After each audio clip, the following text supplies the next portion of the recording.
드디어 여름 휴가의 시즌이 다가왔어요. 시원한 계곡물에 발을 담그고 수박을 먹는 상상만 해도 더위가 싹 가시는 것 같은데요. 하지만 막상 이렇게 계곡이나 산에 놀러가면 모기 또는 살인진드기와 같은 곤충에 쏘이거나 물리는 것 때문에 걱정을 하는 경우가 참 많아요. 그렇다고 이 무더위에 긴 소매와 긴 바지를 입고 돌아다닐 수도 없는 노릇이고 몸에 곤충 기피제를 뿌리자니 영 찝찝한 느낌이 드는데요. 이 영상에서는 건강에 무해한 100% 천연 곤충 퇴치 방법과 곤충에 물리거나 쏘였을 때 약에 의존하지 않는 효과적인 방법도 소개해드릴게요. 먼저 영상 오른쪽 밑에 빨간 구독 버튼 누르시고 종 모양 누르시면 앞으로 건강 관련 유익한 영상을 제일 먼저 확인하실 수 있으니 눌러주세요. 살인 진드기와 모기 등 곤충에게 물리지 않기 위해서 시중에 나와 있는 곤충 기피제가 도움이 될 수 있지만 몸에 뿌리는 일부 기피제 성분은 어린이나 호흡기 질환자에게 두통과 같은 부작용을 일으킬 수 있어요. 특히 상처가 난 부위나 햇볕에 탄 피부에 사용하면 심한 자극이 생길 수 있고 눈과 입 주위는 꼭 피해서 뿌려야 합니다.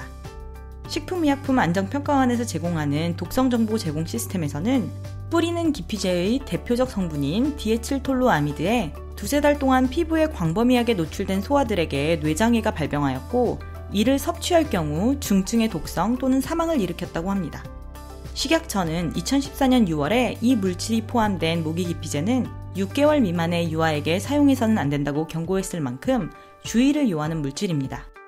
태우는 모기향에는 농약에도 사용되는 살충 성분인 알레트린이라는 성분이 있는데 이러한 모기향을 밀폐된 공간에서 사용하면 비염, 천식, 두통 등이 나타날 수 있고 뿌리는 모기약과 전자 모기향 같은 제품에도 이러한 알레트린 성분이 함유되어 있습니다. 따라서 전자 모기향은 냄새와 연기가 나지 않는다고 해서 방문을 닫고 밀폐된 공간에서 사용하면 안 됩니다.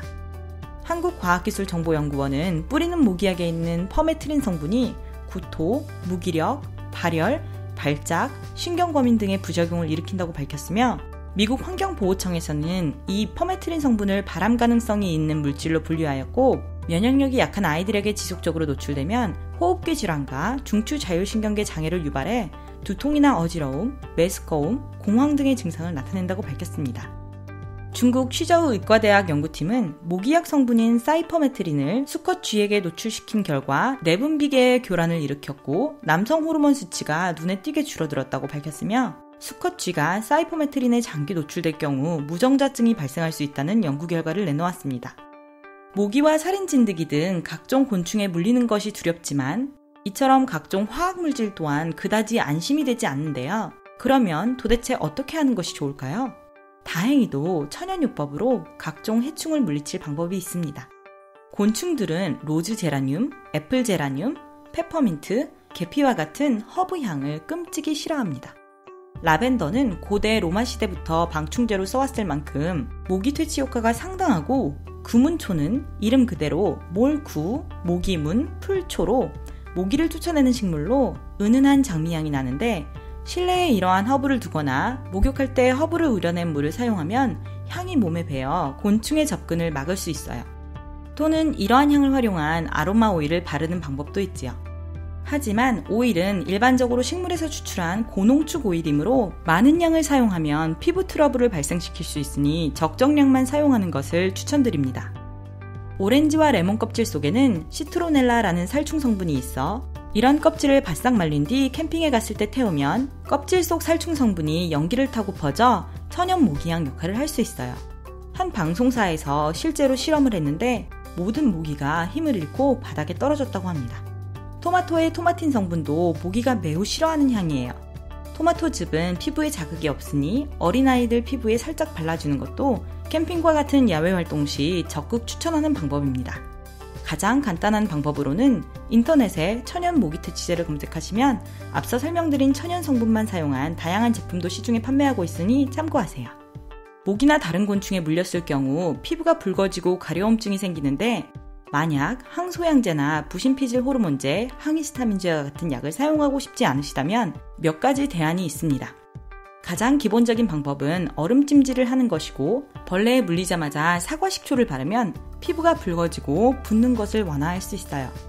마늘과 양파의 알리신은 항균 및 소염작용이 있어 천연 항생제라고 불리기도 할 만큼 진드기와 모기 등 벌레에 물린 자리에 가려움과 염증을 없애는 작용을 하는데요. 알리신 성분은 마늘과 양파를 자를 때 나오는 알싸한 냄새와 맛을 내는 성분이기에 필히 다진 마늘과 양파를 사용해야 합니다. 또한 양파에는 항염증 화합물인 퀘세틴 성분이 함유되어 있어 알레르기 예방을 하여 벌레 물린 부위에 바르면 통증과 염증을 가라앉히는 효과가 있어요. 여러 가지 곤충 퇴치 방법 및 대처 방안을 알아봤는데요. 모기와 진드기 같은 곤충이 무서워서 우리 몸에 해로운 각종 화학 모기 기피제와 퇴치제를 사용하지 마시고 조금만 찾아보셔도 매우 간단하게 만들거나 구매할 수 있는 천연 퇴치제가 많으니 올 여름 휴가 안전하고 건강하게 즐기세요. 혹시 주변에 이 내용 함께 보고 싶으신 분이 있다면 공유해주시고 이 영상이 도움이 되셨다면 좋아요, 구독 꾹 눌러주시는 것 잊지 마세요. 모두의 건강 그리고 행복을 응원합니다.